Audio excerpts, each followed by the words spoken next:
अस्सलाम वालेकुम स्टूडेंट्स, उम्मीद है आप खैर खैरियत से होंगे। बिस्मिल्लाह पढ़ लें, दुरूशी पढ़ लें, फिर हम आगाज़ करते हैं। बिस्मिल्लाहिर्रहमानिर्रहीम। अल्लाहुम्मा सल्लि अला मुहम्मदिन व अला आलि मुहम्मदिन कमा सल्लैता अला इब्राहीम व अला आलि इब्राहीम इन्नका हमीदुम मजीद। अल्लाहुम्मा बारिक अला मुहम्मदिन व अला आलि मुहम्मदिन कमा बारकता अला इब्राहीम व अला आलि इब्राहीम इन्नका हमीदुम मजीद। रब्बि इश्रह ली सदरी व यस्सिर ली अमरी वहलुल उक़दतम मिन लिसानी यफ़क़हू क़ौली। रब्बि ज़िदनी इल्मा रब्बि यस्सिर वला तुअस्सिर व तम्मिम बिल खैर। आए जी, लीज़ FAR 2 आज से सही वाला बाकायदा आगाज़। कल तो हमने सिर्फ प्रेजेंट वैल्यूज़ निकालना सीखी हैं कि एडवांस या फिर एरियर की किस तरीके से प्रेजेंट वैल्यूज़ के अंदर कुछ कॉम्प्लिकेशंस आ सकती हैं। यस, डिस्काउंटिंग वगैरह बेटा। ले जी, on 1 January 20 Marhaba textile mills limited acquired a machine on lease. तो ये जिस बंदे ने एक्वायर किया वो होगा लेसी और जिसने दी है वो होगा lessor. From a bank lessor बन जाएगा और ये वाला MTL लेसी बन जाएगा। Detail of these the lease is as follows. Fair value of machine is 65 million. अपने पास लिख लें fair value of lease lessee, fair value of lease हमारे किसी काम की नहीं।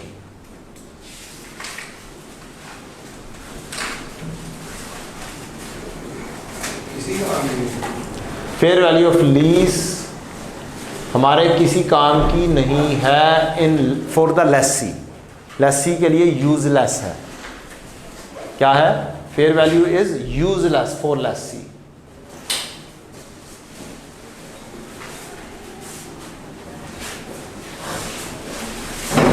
क्यों यूजलेस है ये थोड़ी देर में पता चल जाएगा। फेयर वैल्यू एसेट की कितनी आ रही है जी? 65 million. The lease term is 4 year. Instalment of 20 million is to be paid annually in arrear. हर साल 20 मिलियन की पेमेंट करनी है बाद में on 31 December. Interest rate implicit in the lease is 10%। हमें इसकी जर्नल एंट्रीज बनानी है फॉर द ईयर 31 दिसंबर 20 से लेके 23 तक in the books of MTL। Statement of financial position के एक्सट्रैक्ट्स भी बनाएंगे, डिस्क्लोजर्स भी इंशाल्लाह हम बना रहे होंगे। तो हमारा आगाज होगा, पहली वर्किंग जो हम बनाएंगे, मेन वर्किंग ही बनानी है, हमने लीज पेमेंट्स लेनी है। क्या लेनी है? Lease payment. ये कैसे वर्कआउट होती हैं? एक आपकी डाउन पेमेंट आ जाए प्लस रेंटल्स आ जाए प्लस जो आपने पे करनी है, अगर कोई परचेज ऑप्शन होगी तो उसके लिए जो पैसे पे करने होंगे वो सारे मिलाकर क्या बन जाएगी? आपकी लीज पेमेंट बन सकती है इन टोटलिटी। अब हमारे पास रेंटल्स आ रहे हैं 20 ज़रब 4 इंस्टॉलमेंट्स, परचेज ऑप्शन नील। टोटल 80 मिलियन की हमने पेमेंट करनी है। दूसरा काम हम करेंगे, इसकी प्रेजेंट वैल्यू ले लेंगे। Present value of lease payment. Lease payments stands for, मैंने शॉर्ट में लिख दिया है प्रेजेंट वैल्यू। अब एरियर में है तो हम डायरेक्टली कर सकते हैं कि 20 मिलियन की है, इक्वल इंस्टॉलमेंट है 1 प्लस रेट हमें क्वेश्चन में गिवन किया हुआ है implicit rate in the lease. ये कौन सा होता है जी? Interest rate implicit in the lease.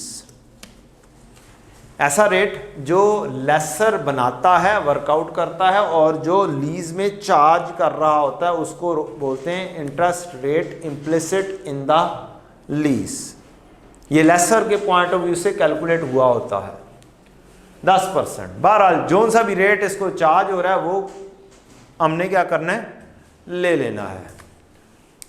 0.1 rest power -4 divide by 0.1 हमारा answer present value of lease payment आ जाएगा।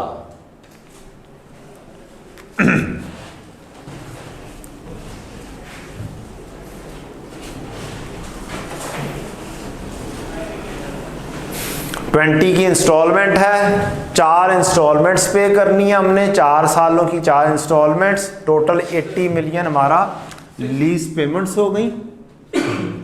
और इसी इंस्टॉलमेंट्स की हमने प्रेजेंट वैल्यू निकाली तो क्या आ गई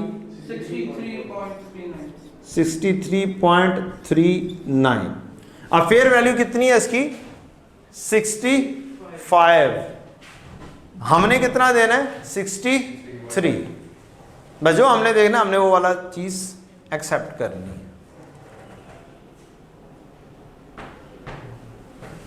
पीओ क्या है? Purchase option.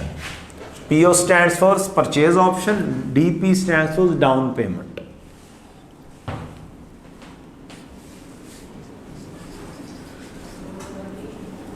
एंड पर, लीज के एंड पर अगर कोई मेरे पास ऑप्शन हो और उसकी कोई वैल्यू पे करनी हो तो वो क्वेश्चन में बताई होगी। ले जी, तो हम क्या करते हैं, अगला स्टेप लेसी के पॉइंट ऑफ व्यू से पहला काम क्या कर लेंगे आप, लीज पेमेंट। बेस हमें चाहिए present value of lease payment. क्या चाहिए, ये हमने इस वजह से कैलकुलेट किया कि हमारे पास ग्रॉस पेमेंट्स जो भी आ रही हैं वो हमारे सामने आ जाएं कि हमने किसकी प्रेजेंट वैल्यू मालूम करनी है, किस किस चीज़ की प्रेजेंट वैल्यू मालूम करनी है। इसके बाद आएगा आपका लीज रीपेमेंट शेड्यूल, ये वर्किंग होगी। इसको अमोर्टाइजेशन शेड्यूल भी बोल लेते हैं।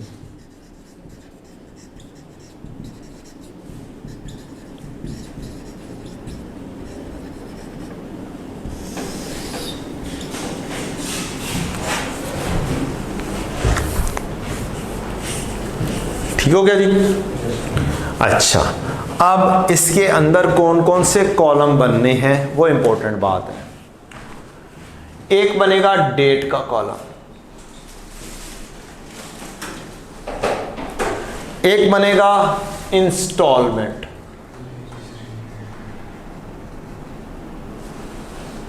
एक बनेगा प्रिंसिपल,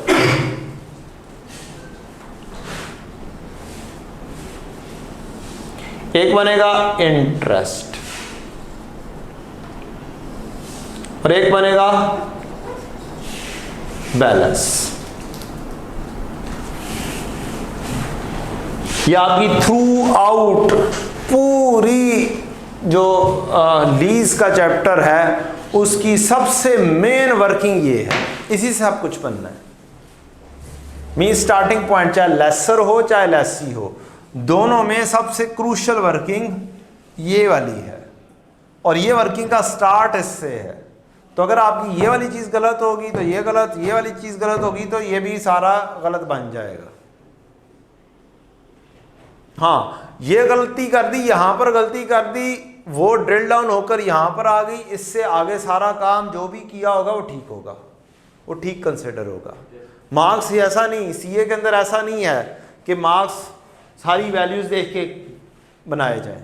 यहाँ की गलती है तो यहाँ के मार्क्स बस कटेंगे, यहाँ की गलती है यहाँ के मार्क्स कटेंगे, इससे अगले स्टेप्स के मार्क्स नहीं कटेंगे आपके। तो इतना आसान है पेपर पास करना, पता नहीं क्यों नहीं होता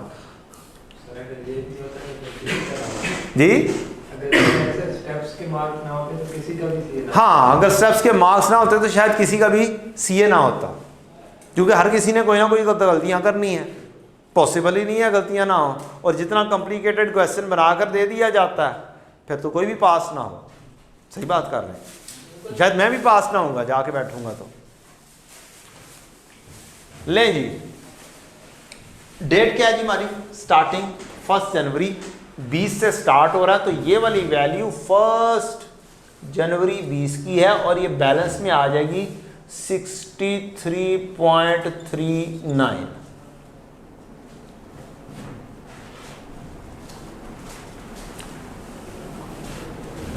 अगली इंस्टॉलमेंट्स की डेट्स लिखनी है आपने, किस तारीख पर पेमेंट हो रही है। जिस तारीख पर पेमेंट हो रही है, एरियर की है तो 31 तारीख को आखिरी साल की आखिरी पेमेंट होगी, साल की आखिरी डेट की। एनुअल है तो साल के आखिर की, सेमी एनुअल है हर 6-6 महीने बाद की डेट आएगी, क्वार्टरली होगी तो हर 4-4 महीने बाद की डेट आएगी। ठीक, अभी फ़िलहाल एनुअल है तो हम एनुअल के हिसाब से ही काम करते हैं, कल इंशाल्लाह सेमी एनुअल का आ जाएगा तो कॉन्सेप्ट सारे के सारे मज़ीद क्लियर हो जाएंगे। 31 दिसंबर 20 पहली, फिर 31 दिसंबर 21, देन 31 दिसंबर 22 और 31 दिसंबर 23।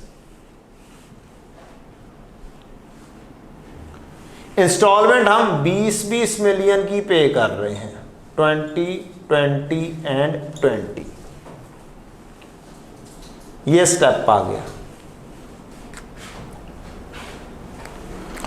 इससे अगला स्टेप है कि आपने ये वाली वैल्यू यूज की है, किसकी? लीजिंग कंपनी की, बैंक की। तो इस वैल्यू के ऊपर इंटरेस्ट देना बनता है। पूरे साल का इंटरेस्ट किस वैल्यू पर आएगा? ये जो पैसा यूज किया है उसके ऊपर आएगा। 63.39 मल्टीप्लाई बाय रेट 10%, तो ये 6.39 आ जाएगा, 34 आ जाएगा। 6.34 इंटरेस्ट बन जाएगा 10% के हिसाब से, एट द रेट ऑफ 10%। इसमें कोई लंबी चौड़ी वर्किंग नहीं करनी, बस आपने यही वाला वर्क बनाना है, कोई वर्किंग नहीं मजीद नहीं लिखनी। 6.34। अब इस 20 में 6.34 शामिल होगा इंटरेस्ट से रिलेटेड, और इस 20 में से ये 6.34 माइनस कर देंगे तो बनाएंगे प्रिंसिपल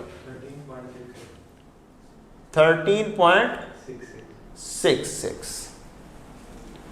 पहला स्टेप फॉर्मेट, दूसरा स्टेप इंस्टॉलमेंट लिख देना, तीसरा स्टेप इंटरेस्ट कैलकुलेट करना, चौथा स्टेप इस टोटल इंस्टॉलमेंट में से ये इंटरेस्ट माइनस करना तो प्रिंसिपल आ जाएगा। अब ये प्रिंसिपल बैलेंस है, इसमें से ये वाला प्रिंसिपल पे हो गया है, तो इसमें से ये वाली वैल्यू लेस करके यहां पर लिख देंगे 49.73। बेटा बात समझ लग गई? बैलेंस में से प्रिंसिपल माइनस करके ये दो कॉलम प्रिंसिपल के हैं। कितने कॉलम? दो कॉलम कह लें प्रिंसिपल के हैं। एक ये प्रिंसिपल वाला है, प्रिंसिपल का बैलेंस, और एक ये प्रिंसिपल अमाउंट पे हो रही है। ये बैलेंस है, ये पे हो रही है, तो ये वाली इस वैल्यू में से कम होती रहेगी। ये कैलकुलेट कैसे होगी? मैं यहाँ पर ABC लिख के आज बता देता हूँ, कल से आप चल पड़ेंगे। इसको मैं कहूँ A, इसको कहूँ B, इसको कहूँ C, तो B जो कैलकुलेट होना है वो होना है A माइनस C कर कर।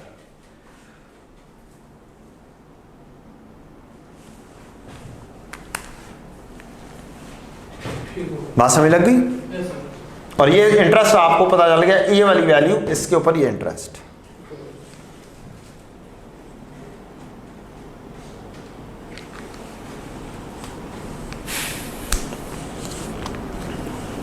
अच्छा, अब हमारा जो स्टडी टेक्स्ट है उसके अंदर एक कॉलम इजाफी बनाता है, वो ये जो क्लोजिंग बनता है वो ओपनिंग भी लिख देता है। फ़ायदा कोई नहीं है उसका।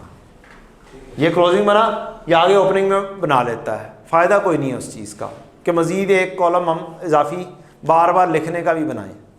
जितना टाइम सेव हो सकता है हमने वो टाइम सेव करना है। 49.73 के ऊपर 10% आएगा तो ये बन जाएगा 4.97। 20 में से 4.97 माइनस करेंगे तो 15.03। 49.73 में से ये 15.03 माइनस कर देंगे तो आ जाएगा 34.7।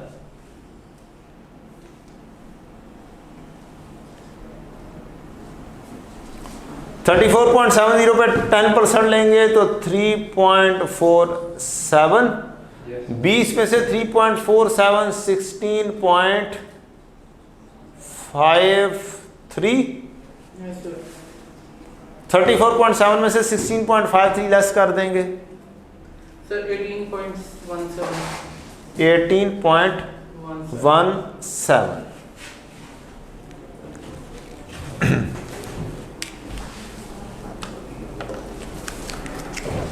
अब आखिरी स्टेप में एक काम करना है आपने, आखिरी साल हो तो एक काम करना है। यहाँ पर माइनस से राउंडिंग ऑफ की वैल्यूज़ का फ़र्क आ रहा है, तो हम क्या करते हैं, एंड पर ये वाली वैल्यू प्रिंसिपल में लिख देते हैं ताकि क्या हो जाए, ये बैलेंस ज़ीरो हो जाए।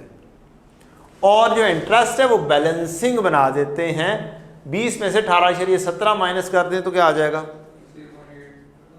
1.83 आ जाएगा, नहीं 1.83 आ जाएगा। बस इतना सा काम करना है। यहाँ पर 1.82 बनेगा ना, कैलकुलेशन कर रहे होंगे तो बस आपने ये चीज़ निल करनी है, तो इसलिए ये वाला बैलेंस यहाँ पर लिख देंगे और फिर बैलेंसिंग इसको बना देंगे ताकि राउंडिंग ऑफ का डिफरेंसेस जो हैं वो क्या हो जाएं, ख़त्म हो जाएं।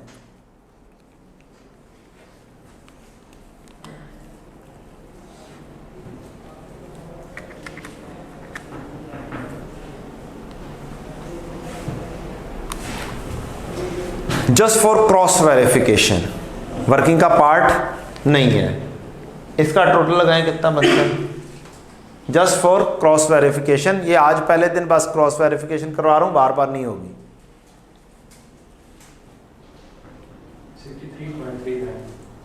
63.39, इसका टोटल इंटरेस्ट का लगाएं,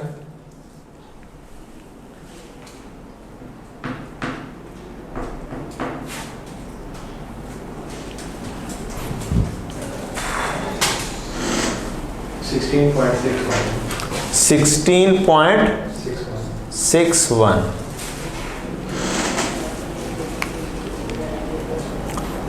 अब हम क्रॉस वेरीफाई करने लगे। ये देखो बच्चों, मैंने टोटल पेमेंट कितनी करनी थी, 80। इसमें से प्रिंसिपल कितना है, 63.39। दोनों का डिफरेंस क्या होगा, इंटरेस्ट। दोनों का डिफरेंस क्या होगा, इंटरेस्ट। तो 80 में से 63.39 निकाल देंगे तो क्या बन जाएगा, इसी के बराबर आ जाएगा। बात क्लियर हो गई जी। ये ग्रॉस पेमेंट, ये प्रिंसिपल पेमेंट करनी है और इन दोनों का डिफरेंस क्या बन जाएगा, ये इंटरेस्ट बन जाएगा जो हमने कैलकुलेशन की है। भले दरमियान में राउंडिंग ऑफ आई, कुछ थोड़ी बहुत आई, वो आखिर पे जाके क्या हो गई, एडजस्ट हो गई। जब हमने ये वाली वैल्यू यहाँ पर पुट इन की तो यहाँ पर 1.82 आ रहा था, 1.83 हुआ और राउंडिंग ऑफ के डिफरेंसेस भी क्या हो गए, रिजॉल्व हो गए।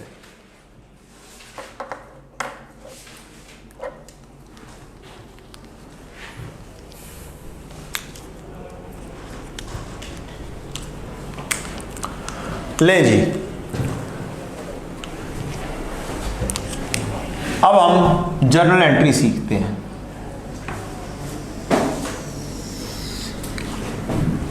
इनिशियल रिकॉग्निशन, अब फर्स्ट टाइम लिखना है ना आपने, फर्स्ट टाइम लिखने को क्या बोलते हैं जी, इनिशियल रिकॉग्निशन। रुपीस मिलियन खब्बा डेबिट ते सज्जा क्रेडिट। ले जी, स्टैंडर्ड में एक पैरा है, 14 नंबर पैरा, नहीं 24 नंबर पैरा। 24 नंबर पैरा हमें पूरी जर्नल एंट्री देता है। अब पहले एक ज़माना था जब एक हिसाब से फुल फ्लैज सहूलत मुहैया थी ओपन बुक की। अब फुल फ्लैज सहूलत मुहैया चंद दिन के लिए, पता नहीं कितने अरसे के लिए नहीं है, कितने अरसे के लिए है, मैं कुछ भी नहीं कह सकता। माइट भी रिवर्स हो जाए, माइट भी रिवर्स ना हो। हमें तैयार रहना है किस चीज़ के लिए कि नहीं होना ओपन बुक, उसके लिए अब तैयार रहना पड़ेगा। तो हम ये सारा का सारा याद कर लेंगे, मसला ही कोई नहीं। फौरी तौर पर पेमेंट होगी तो क्या हो जाएगी, बैंक क्रेडिट हो जाएगा। डाउन पेमेंट के लिए कह लें, मसलन 63.39 जो मैंने प्रिंसिपल पे करना है, इसमें से अगर 10 फौरी तौर पर ले लिया जाए, ये कितने पे गिर जाएगा, 53.39 पर, ठीक। और फिर बाकी की क्या हो जाएगी, बाकी का पैसा मैं यूटिलाइज कर रहा हूँगा, उसके ऊपर पूरा शेड्यूल बन जाएगा। डन। तो मैं वो जो 10 है ना वो भी यहाँ पर लिख लूँगा कि 10 मैंने पे किया फौरी तौर पर। तो जोन सा फौरी तौर पर पेमेंट है वो क्या हो जाएगी, बैंक क्रेडिट हो जाएगी। वो इस क्वेश्चन में नहीं आ रही। फॉरेन पेमेंट मैं यहाँ पर लिख देता हूँ डाउन पेमेंट।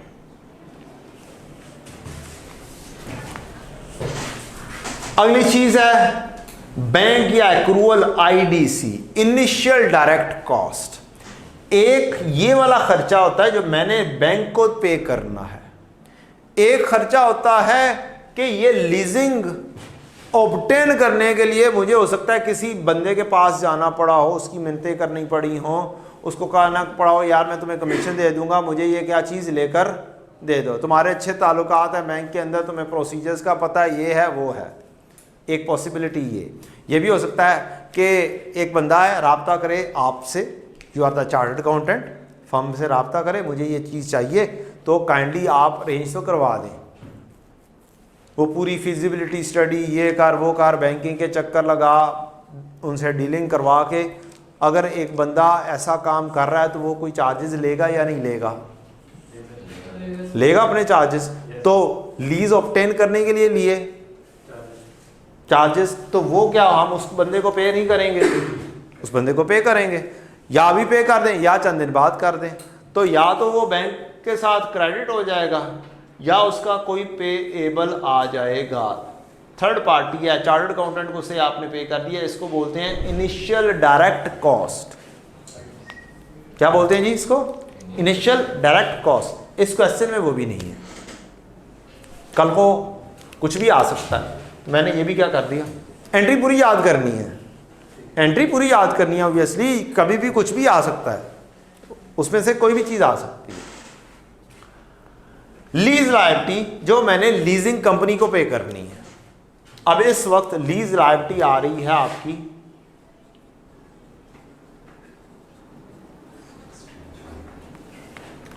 कितनी? स्टार्ट पे इस तारीख पर 1 जनवरी 20 पर 63.39, इधर से ले लेंगे आखिरी वैल्यू 63.39, ये आपकी आ गई 63.39।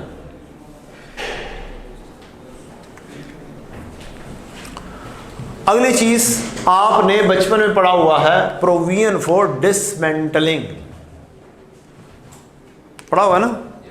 आप एसेट खरीदते हैं, एसेट की कॉस्ट का पार्ट होता है क्या चीज? प्रोविजन फॉर डिसमेंटलिंग पार्ट होता है। और ये एक लायबिलिटी होती है, आपने कुछ हफ्ते बाद, 5 साल बाद, 10 साल बाद जब आपने वही एसेट डिसमेंटल करना है, उखाड़ना है, तो तब खर्चा करना पड़ता है। तो वो भी इनिशियली ही लिखी जाती है, प्रोविजन फॉर डिसमेंटल। अगर गाड़ी ले रहे हैं तो उसने डिसमेंटल नहीं होना, लेकिन अगर प्लांट ले रहे हैं तो प्लांट क्या हो जाएगा?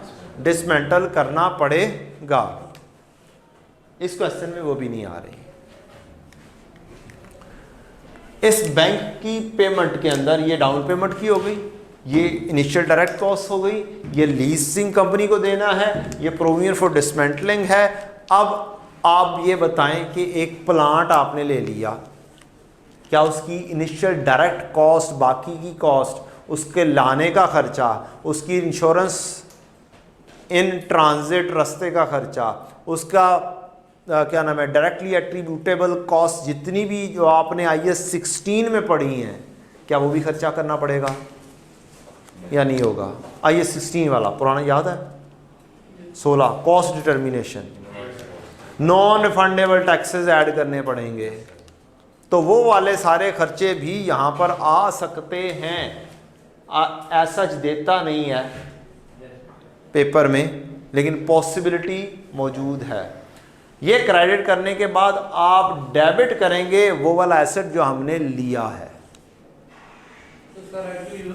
उसको हम बोलेंगे राइट ऑफ यूज एसेट।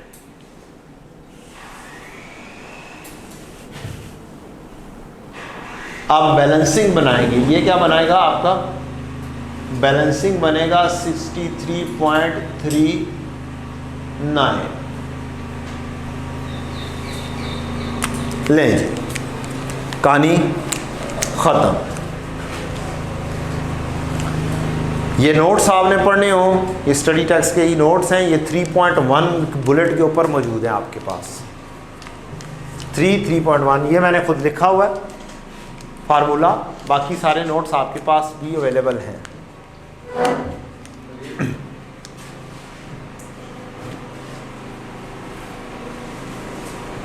आगे बढ़े फिर। पहली चीज़ हो गई इनिशियल रिकॉग्निशन हो गई। अब दो किस्म की चीज़ें आनी हैं, दो किस्म की चेंजेस आनी है। एक ये आपने एसेट बुक किया है, क्या है, एक एसेट बुक किया है, इसका पूरे साल की डेप्रिसिएशन होनी है। और दूसरा ये जो लीज लायबिलिटी है इसकी पेमेंट हो रही होगी, इसकी पेमेंट हो रही होगी।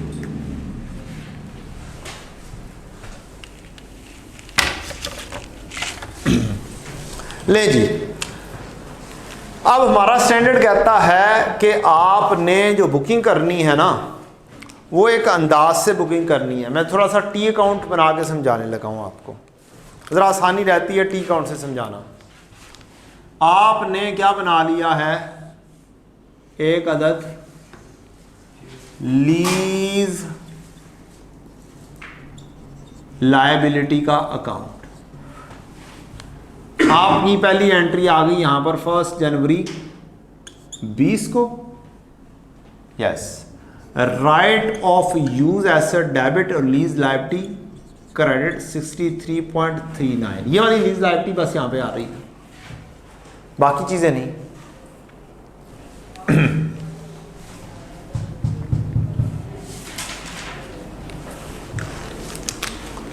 क्वेश्चन के अंदर अमेंडमेंट कर देते हैं। यहां पर हम समझा तो दिया मैंने आईडीसी क्या होती है, समझ लग गया ना। IDC paid by lessee ₹3 million. अब फिर एंट्री क्या बन जाएगी मेरी, 3 मिलियन यहां से पे करूंगा, ये वाली वैल्यू कितनी हो जाएगी 66.39। डन हो गया जी। तो ये आपकी दोनों वैल्यूज को क्या कर देगा, चेंज कर देगा और कदरें समझने में आसानी होगी कि हम किस चीज को कब क्या कर रहे हैं। तो यहां पर क्या आ गया 63.39, ये वाली लायबिलिटी, ये वाली लायबिलिटी। अब हमारा स्टैंडर्ड कहता है इस लीज लायबिलिटी को बढ़ा दो, क्या कर दो, एक एंट्री बनाओ, interest expense debit lease liability credit 31 दिसंबर 20, ये वाला 6.34 से पूरे साल का इंटरेस्ट उठाओ और यहां पर लिख दो 6.34।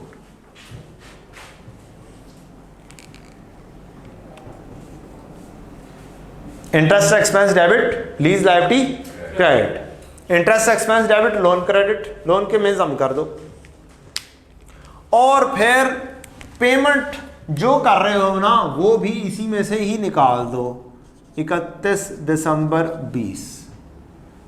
लीज लायबिलिटी डेबिट और बैंक क्रेडिट कितने से 20 से।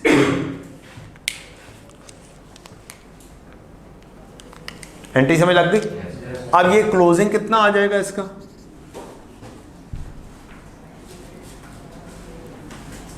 49.73।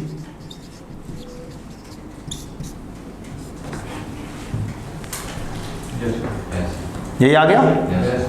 ये देखें जी बच्चों, ये यहां पर ये आया और यही चीज हमें यहां पर से भी मिल रही है, ये यहां से मिल रही है बेटा, ये 49.73 टी काउंट के जरिए भी क्या आ गई। लेकिन एंट्री कैसे बनानी है, हमने दो एंट्रीज बनाएंगे 31 दिसंबर 20। पहली एंट्री क्या बनाएंगे, इंटरेस्ट एक्सपेंस डेबिट और लीज लायबिलिटी क्रेडिट।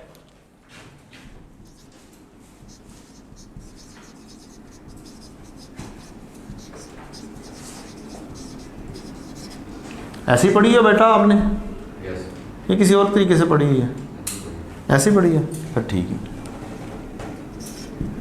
पुराने ज़माने में ऐसी नहीं ना होती थी, जरा एक और अंदाज से होती थी। 6.34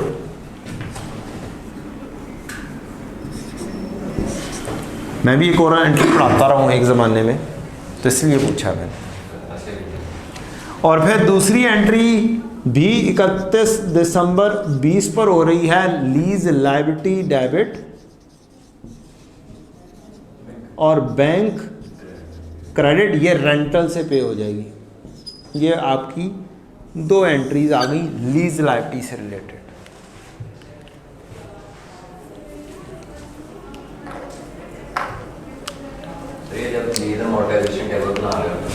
डबल लीज अमोर्टाइजेशन टेबल है, हाँ। जो बैलेंस है ये उनमें से किन किन चीज़ों का ले रहे होते हैं? इनमें से मतलब आईडीसी भी है, अगर प्रोविजन फॉर डिस्मेंटलिंग भी हो हाँ, तो वो इधर शामिल। ये लीजिंग कंपनी को पे करना है। ये किसको पे करना है? लीजिंग कंपनी को। ये डिसमेंटल करना है आपने 10 साल बाद जाकर। इसकी प्रेजेंट वैल्यू इधर ऐड तो नहीं ना? ये प्रेजेंट वैल्यू है, ये प्रेजेंट वैल्यू है, प्रेजेंट वैल्यू फ्लीस में। बैलेंस में ऐड नहीं ना करना। किस में? इधर नहीं आना, इधर तो प्योर लीजिंग कंपनी को जो पे करना है वो आना है। It's pure for leasing company, इसका कोई ताल्लुक वास्ता नहीं। मैं इसीलिए 3 शामिल कर दिए यहां पर कि ये चीज डिफर कर जाए, ये वाली, और ये चीज डिफर कर जाए। ये प्योर लीजिंग कंपनी से रिलेटेड है। लीजिंग कंपनी को क्या पे करना है? Only leasing company only related with leasing company. ये वाला काम सिर्फ लीजिंग कंपनी से रिलेट कर रहा है। ये दो एंट्रीज भी लीजिंग कंपनी से रिलेट कर रही हैं। इसके अंदर ये लीजिंग कंपनी से है, ये चार्टर्ड अकाउंटेंट को पे किया है, ये आपने 10 साल बाद पे करना है। ये प्रेजेंट वैल्यू के ऊपर लेकर आए हुए हैं, प्रेजेंट वैल्यू है और फ्यूचर एक्सपेंस। और ये आएगा बैलेंसिंग अमाउंट। डाल हो गया। अब हर साल ये इसी तरीके से एंट्रीज होनी है इसकी, लीजिंग कंपनी की। पहले एक और एंट्री रहती है 31 दिसंबर 20 की, 1 जनवरी 20। अब ये वाला एसेट जो 66.39 पे आपने रिकॉर्ड किया है, इसकी डेप्रीसिएशन करनी है आपने। डेप्रीसिएशन 31 दिसंबर 20, डेप्रीसिएशन डेबिट और एक्यूमुलेटेड डेप्रीसिएशन क्रेडिट। ये अब इसका जेन्युइन रूल बाद में पढ़ेंगे। फिलहाल ये वाला जो एसेट जितने पर भी लिखा गया है, हमारी लीज टर्म 4 साल की है, उस पे 4 पे फिलहाल डिवाइड करके हम करेंगे।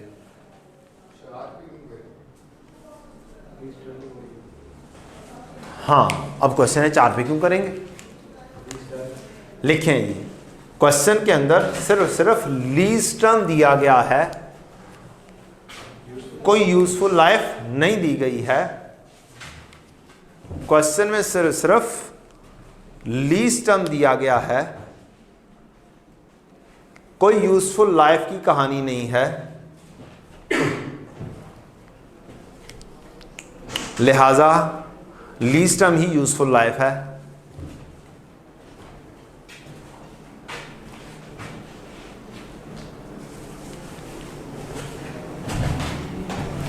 बाकी की डेप्रीसिएशन के रूल कल आ जाएंगे इंशाल्लाह नेक्स्ट क्लास में। ठीक है, सारे रूल इकट्ठे नहीं ना, इकट्ठी चीज़ें नहीं लेके आई जा सकती, इकट्ठी सारी चीज़ें पढ़ा दी, पता चले खिचड़ी पड़ गई है, तभी आसान काम डेप्रीसिएशन के लिए। लिहाजा यूजफुल लाइफ क्या है? लीज टर्म ही आपकी यूजफुल लाइफ है। डिवाइडेड बाय इसको करेंगे 4 पे, 66.39 को ले रहा हूँ मैं।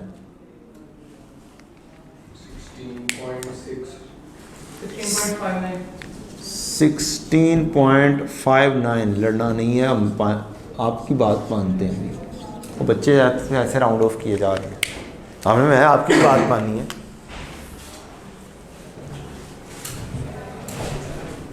16.59 थोड़ा सा हिसाब किताब रख के बोलना चाहिए ना, पता चले भाईजान मुझे बाहर ले जाके कहेंगे जी नहीं आपने मेरी बात नहीं मानी है।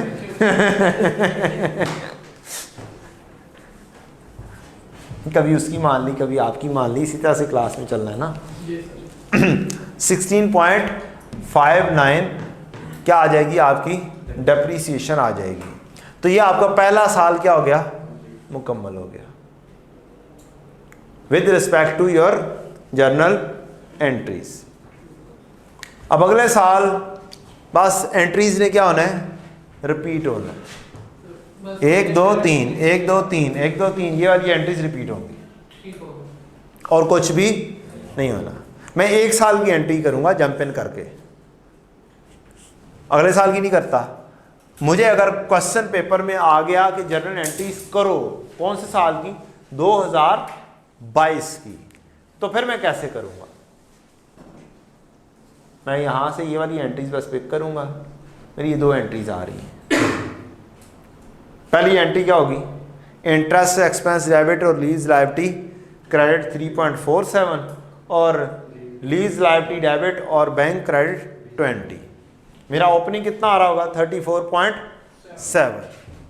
ऐसे चलेगा। मैं पूरा ये अभी तो पूरा करवा देता हूँ।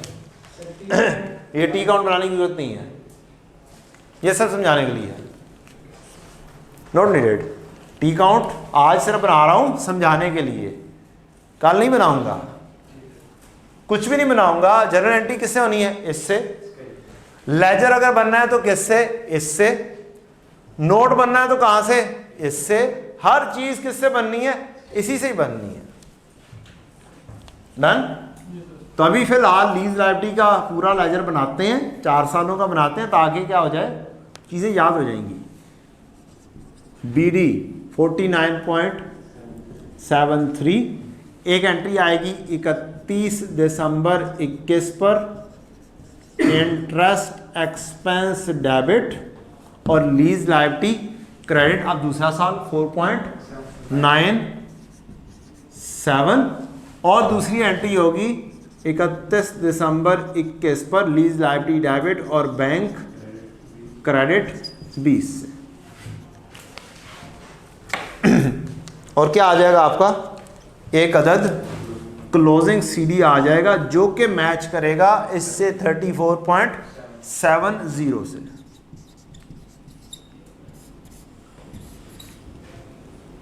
एरियर के केस में,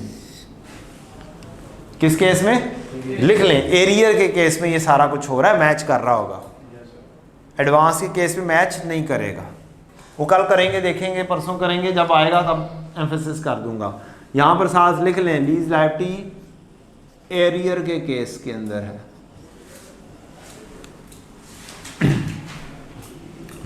उससे अगला साल आएगा, मेरा BD बनेगा 34.70। मैं 31 दिसंबर 22 के ऊपर एंट्री पास कर रहा हूँ। Interest expense debit, lease liability credit 3.47 से, और मैं पेमेंट कर रहा हूँ 31 दिसंबर 22, लीज लायबिलिटी डेबिट और बैंक क्रेडिट, और मेरा कैरेट डाउन आ जाएगा कितना भला, 18.17। BD 18.17, 31 December 23, interest expense debit, lease liability credit 1.83, lease liability debit और bank credit 31 December 23 20 and your CD is nil। Entries भी हो गई, लेजर भी बन गया, कॉन्सेप्ट भी क्लियर हो गया। डन।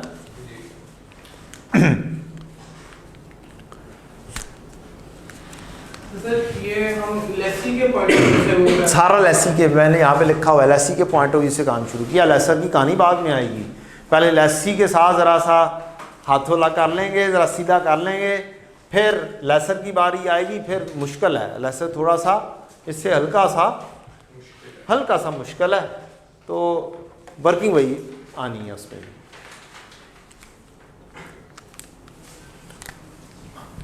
पहले एक ज़माने में बिल्कुल बराबर का होता था, अब थोड़ा सा कॉम्प्लिकेशन हल्की सी ऐड की हुई है उसने। आज से कोई 3-4 साल पहले 2021 स्कीम आने से पहले, नई बुक आने से पहले ये बहुत आसान हुआ करता था। अब आहिस्ता आहिस्ता वो इसको क्या बना रहा है, अच्छे वाला हेल्दी किस्म का क्वेश्चन बना रहा है। स्टिल जितना मर्जी मुश्किल क्वेश्चन हो, हम आराम से पासिंग मार्क्स तो आराम से अचीव कर सकते हैं। और ये ऐसा चैप्टर होता है जिसमें से 60, 70, 80% तक भी जा सकते हैं आप आराम से इंशाल्लाह। और मेरिट सर्टिफिकेट वाले तो 100% पे चले जाते हैं। बहरहाल हमारा क्या ताल्लुक फिलहाल, हाँ नहीं बच्चा बैठा हुआ जी, मेरिट सर्टिफिकेट लेने वाले बच्चे बैठे हुए हैं, ले सकते हैं, क्यों नहीं ले सकते यार, हम में सही होंगे ना। आप ठीक है दूसरी अटेम्प्ट दे रहे हैं, लेकिन सारे तो नहीं दे रहे ना। तो मेरिट सर्टिफिकेट का 1.5 लाख रुपए मिनिमम है। गोल्ड मेडल आपका R2 का आएगा तो उससे ज़्यादा ही होगा। हाँ इंशाल्लाह, टेंशन नहीं लेनी है, ये सोच के पढ़ना है कि 2-2.5 लाख पता नहीं कितने मिलेंगे। मेरे साथ तस्वीर भी, और जाके ICAP के अंदर तस्वीरें, और फिर ये वो, फिर CV के ऊपर लिखा जाना सबसे बड़ी बात। असल चीज़ है CV के ऊपर, जिसको आपने आगे कैरी करना है, उसके ऊपर आएगा गोल्ड मेडलिस्ट, है ना। फिर बात कोई वर्थ रखता है। अच्छा जनाब जी, तो लीज लाइबिलिटी हो गई। अब आपने क्या बनाना है, एक्सट्रैक्ट्स। काफ़ी फुला लिया मैंने, आगे जाए एक्सट्रैक्ट्स बनाने हैं। किस किस चीज़ के, statement of financial position, statement of comprehensive income. जगह थोड़ी सी इधर करके लिख देते हैं। ले जी, स्टेटमेंट ऑफ फाइनेंशियल पोजीशन के हिसाब से क्या होगा। पहला साल कौन सा, 2020। पहला साल कौन सा, 2020 का बनाते हैं, आगे खुद ब खुद बनना शुरू हो जाएगा। 2020 के एक्सट्रैक्ट्स। क्या स्टेटमेंट ऑफ फाइनेंशियल पोजीशन में एक हम राइट ऑफ यूज एसेट लिखेंगे जी, ये वाला राइट ऑफ यूज क्यों कहते हैं? इसलिए कि इसका लीगल ओनरशिप किसके पास होती है, लीजिंग कंपनी के पास होती है। लीजिंग कंपनी हमें राइट टू यूज देता है। तो वो जो लीज एसेट लिखा हुआ था वो ये चीज होती है? हाँ जी, लीज एसेट जो लिखा हुआ था वो ये चीज होती है, राइट ऑफ यूज एसेट। लेकिन उसका सही नाम क्या है, राइट ऑफ यूज एसेट। अब राइट ऑफ यूज एसेट में हमने बुक वैल्यू लिखनी होती है। एक्सट्रैक्ट किताबों में तो हमने लिखा ना, जब एसेट लिखा किताबों में तो उसकी डेप्रिसिएशन चार्ज होनी चाहिए, हमने यूज करना है ना। तो बेसिकली हमारा प्रूडेंस नहीं, सब्सटेंस ओवर फॉर्म का एक कॉन्सेप्ट है, जिसमें हमने इफेक्टिवली देखना है कि किसके पास है एसेट, यूज कौन कर रहा है। बैंक तो नहीं यूज कर रहा, जिससे जस्ट आपने एक हिसाब से फाइनेंसिंग करवाई है। It's a just way out to finance the asset. ठीक है, 4 साल उसकी लाइफ है, यूज भी आप 4 साल कर रहे हैं, सारा अरसा तो रहा ही आपके पास, तो it's just a financing way out. ये एक फाइनेंसिंग का एक तरीका कार है, नथिंग एल्स। वो आगे सारी कहानियां पढ़ेंगे, सारी कहानियां पढ़ेंगे। एंड पर ओनरशिप उसके नाम पर हो जाएगी तो क्या कहानी होगी, नहीं होगी तो क्या कहानी होगी, कैसे चलेगा कैसे नहीं चलेगा, वो सारी चीजें हम इंशाल्लाह पढ़ेंगे।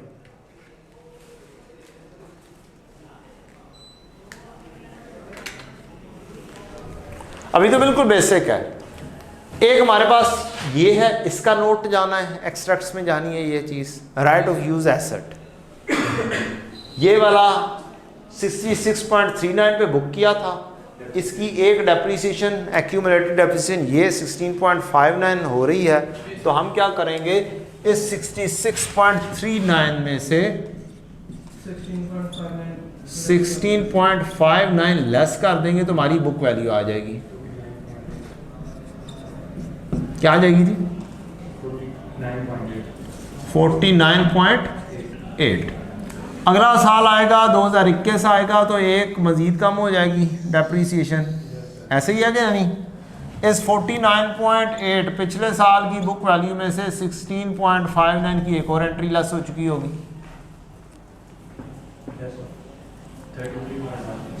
और क्या आ जाएगा? 33.15। उससे अगला साल आएगा तो 33.15 में से 16.59 मजीद लेस हो जाएगी।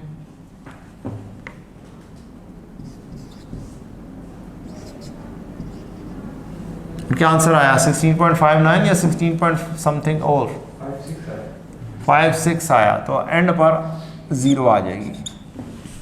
आखिरी साल में 16.56 डेप्रीसिएशन कर देंगे। पास में लग गई जी? Cost minus accumulated depreciation, last WDV minus current years की depreciation, last WDV minus current year की डेप्रीसिएशन, एंड आखिरी साल में कहानी ख़त्म। ये आपके क्या बन गए एक्सट्रैक्ट, जो से भी साल का आप करना चाहेगा। 2 साल गुजर गए हैं तो 49 ये 66.39 में से 2 साल की डेप्रीसिएशन लेस कर देंगे, वैल्यू आ जाएगी। एक चीज की कहानी क्या हो गई? खत्म हो गई। इसी से रिलेटेड एक कहानी ये डेप्रीसिएशन एक्सपेंस है कि एक्सट्रैक्ट्स बनाते हुए सौकी में एक क्या चीज आएगी? Depreciation expense. हर साल में 16.59 डेप्रीसिएशन का आ रहा होगा, इसमें 56 आ जाएगा आखिरी साल में।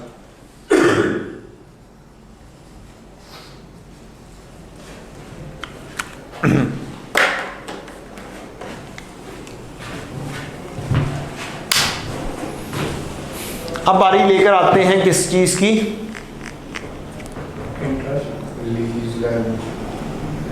लीज लायबिलिटी की। किसकी? लीज लायबिलिटी की। लीज लायबिलिटी हमारी 63.39 है। यहां से देखेंगे, इससे वर्किंग बनाएंगे, इससे डायरेक्टली एक्सट्रैक्ट्स बनाने आने चाहिए, इससे डायरेक्टली। लेकिन अगर डेप्रीसिएशन जो भी करनी है ना कैलकुलेशन, उसके लिए ये जर्नल एंट्री लाजमी बनानी, क्योंकि ये एंट्री नहीं बनाएंगे तो ये सही नहीं निकला होगा, ये सही नहीं निकला होगा तो ये वाली वैल्यू गलत आ जाएंगी। डन? बाकी सारी चीजें यहां से बन जाएंगी। इंटरेस्ट एक्सपेंस, हमारे साल का इंटरेस्ट। अब आपने 31 दिसंबर का बनाना है तो आप चुप करके यहां पर एक लाइन लगा लें, ऐसे करके पूरी लाइन लगानी है, पूरी लगा लें, या एक छोटा सा लगाना है, छोटा सा लगा लें। ये मेरा क्या बन रहा है इस साल का? पहले साल का इंटरेस्ट 6.34 बन रहा है। मैं क्या करूंगा, चुप करके यहां पर एक अदद इंटरेस्ट एक्सपेंस की लाइन बनानी है। पहले साल का 2020 का 6.34 मेरा क्या बन जाएगा? इंटरेस्ट बनेगा। 2020 का, 2021, 2022, 2023, ये मेरा इंटरेस्ट आ गया पहले साल का। और मेरी जो लीज लायबिलिटी आ रही है वो कितनी आ रही है? 49.73। मैं यहां से देखूंगा और चुप करके कहां पे आ जाऊंगा? यहां पर ये एसेट्स हैं, यहां पर बनाऊंगा लायबिलिटी। ये आपकी नॉन करंट लायबिलिटी होती है लीज लायबिलिटी। करेंगे करेंगे करने लगे हैं, करने लगे हैं। करंट और नॉन करंट सेपरेट करना है आप।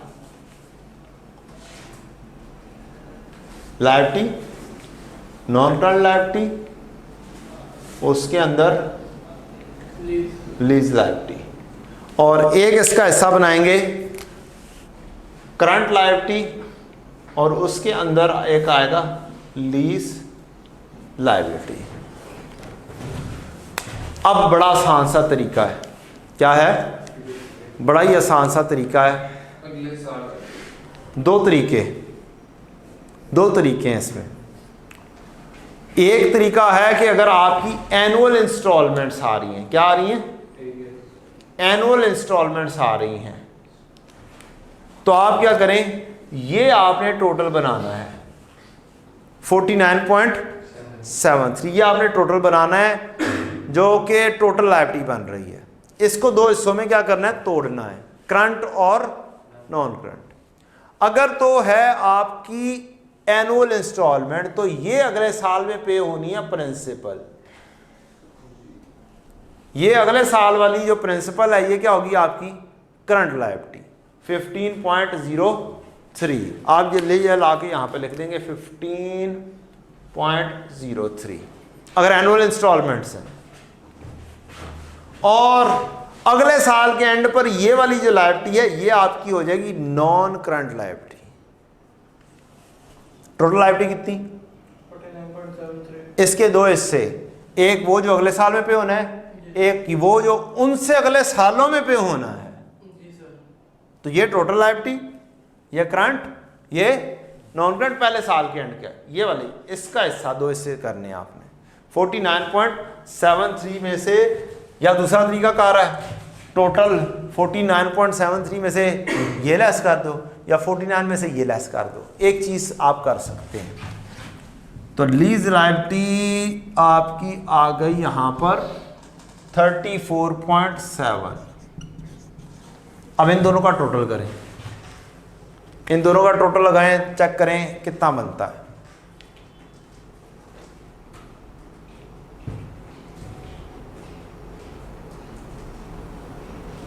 इन दोनों का टोटल लगाओ बच्चे, और मोबाइल छोड़ दो। 49.73। पक्का 49.73 बनता है। तो इसका मतलब है हमारी कैलकुलेशन क्या है? बिल्कुल ठीक है। चलें फिर अब डायरेक्टली जंप इन करें। सोचें कि यहाँ पर आप क्या करेंगे। 31 दिसंबर 22 के ऊपर जाके प्रेजेंटेशन करनी है, तो कैसे करेंगे? कहाँ पर? 31 दिसंबर 22 पर। तो आप क्या करेंगे? 31 दिसंबर 22 पर आएंगे और कहेंगे ये मेरा 31 दिसंबर 22 है, इसकी टोटल लायबिलिटी कितनी है? 18.17। अगले साल 18.17 पे हो जानी है, और ये क्या बन जाएगी? Non current. ये क्या बन जाएगी? करंट। इन टोटलिटी क्या हो जाएगी? तो मैं यहाँ पर पहले क्या लिख लूँगा? करंट लायबिलिटी 18.17, 31 दिसंबर 22 18.17, और नॉन करंट में क्या आ जाएगी? नील। टोटल हो जाएगी 18.17।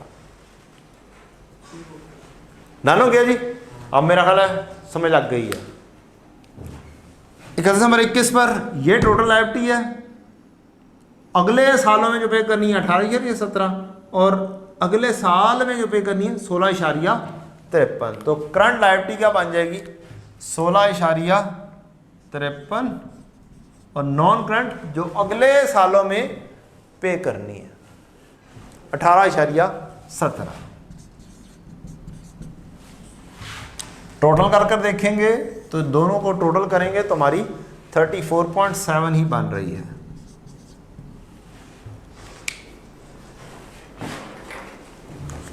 ले जी, हमारा कितना काम हो गया? कौन कौन सा काम हो गया हमारा? हमने शेड्यूल बनाना सीख लिया, हमने मेन जर्नल एंट्री सीख ली, हमने हर साल की एंट्रीज सीख ली, टी काउंट अगर बनाने की ज़रूरत पड़ जाए तो वो भी आ गया, एक्सट्रैक्ट्स भी आ गए, इंटरेस्ट एक्सपेंस बस एक साल का लिखा है, यहाँ से देख देख के दूसरे सालों की भी लिख देते हैं। तीसरे साल का 3.47 है, तीसरे साल का 3.47 है। डिस्क्लोजर क्या होगा वो अभी नहीं बनाऊंगा, कल बताऊंगा इंशाल्लाह।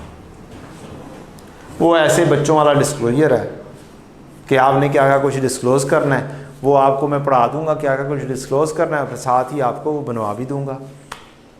मीनवाइल आपके पास तो चीज़ें नोटेड है ना, आपके पास चीज़ें नोटेड है ना, तो मैंने आपसे ये वाला चीज़ दोबारा से लिखवानी है कि यार क्या चीज़ है, और उससे देख के डिस्क्लोजर बना देना, क्योंकि ये वाली चीज़ ही है डिस्क्लोजर बनाने के लिए। सर इसमें हम एसेट सिर्फ क्या कॉस्ट मॉडल पे लेंगे या रिवैल्यूएशन पे भी लेते हैं लेसी के? वेरी गुड क्वेश्चन, कि इसमें एसेट जो है क्या सिर्फ कॉस्ट मॉडल पर आएगा या रीवैल्यूएशन मॉडल पर आएगा? तो बेटा जी डिपेंड करेगा आपका एसेट किस चीज़ का है। आप लेना चाहे ले ले, नहीं लेना चाहते तो ना ले।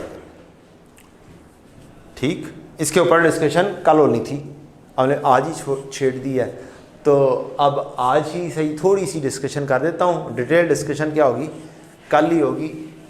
अगर आपने प्लांट एंड मशीनरी ली है, क्या ली है, और आपके सारे के सारे एसेट्स जो हैं प्लांट एंड मशीनरी की क्लास रिवैल्यूएशन मॉडल पर है, तो अब इस बेचारी का क्या कसूर है?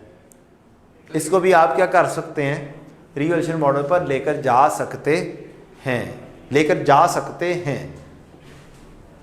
लेकिन अगर प्लांट एंड मशीनरी ली है और वो सारी की सारी कॉस्ट मॉडल पर हैं, तो फिर ये बेचारी का क्या कसूर कि आप इसको रिवैल्यूएशन मॉडल पर लेकर जाएं। थोड़ी सी समझ लग गई होगी आपको, हैं? क्लास के हिसाब से थोड़ी सी डिसीजन होगा। इसके अलावा क्या ये बिल्डिंग भी हो सकती है? थोड़ा सा और टुचकल दूँ ना मैं, क्या ये बिल्डिंग भी हो सकती है? क्या बिल्डिंग राइट ऑफ यूज़ पर लेकर रेंट पर भी दे सकते हैं? नहीं, सब लीज नहीं, रेंट पर। एक ऐसी बिल्डिंग जो आपकी ओनरशिप में हो और आप उसे रेंट पर दे दें, उसको क्या बोलते हैं? इन्वेस्टमेंट प्रॉपर्टी बोलते हैं। तो ये right of use asset investment property भी हो सकती है। डायरेक्टली एंट्री आप इन्वेस्टमेंट प्रॉपर्टी डेबिट कर सकते हैं और फिर हर साल पे फेयर वैल्यू के ऊपर लेकर जा सकते हैं। अभी तक क्वेश्चन आया नहीं है ऐसा, लेकिन कुछ दूर नहीं है कि ऐसा क्वेश्चन बनकर आ जाए। सर लेसर के लिए जो है ये जो हमें लीज पे दे रहा है सर, उसके लिए एसेंशियली वो ये इन्वेस्टमेंट प्रॉपर्टी होती है फिर? नहीं, उसके लिए तो कुछ भी नहीं होता, वो तो एसेट अपनी किताबों में रखता ही नहीं है। रखता ही नहीं है, शो भी मतलब कहीं नहीं शो होता, उसके पास है ही नहीं, वो उसका सिर्फ लीगल ओनरशिप है, वो यूज़ कर ही नहीं रहा।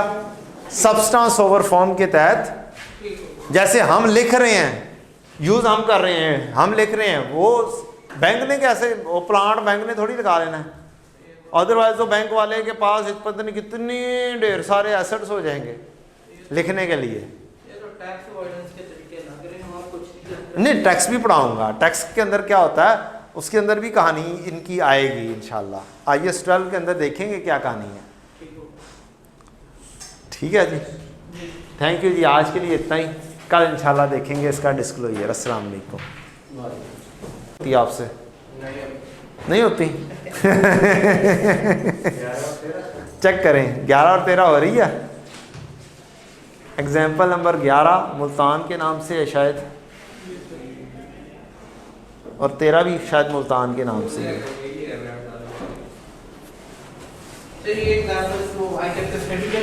यस, ये स्टडी टेक्स्ट वाली ही है।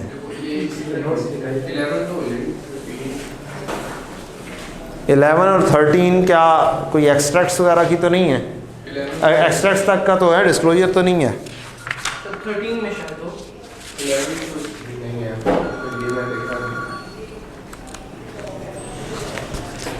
13 में भी नहीं है जी। 11 13 दोनों हो जाएंगी आपसे आराम से। लें जी, थैंक यू जी, आज के लिए इतना ही। एग्जाम्पल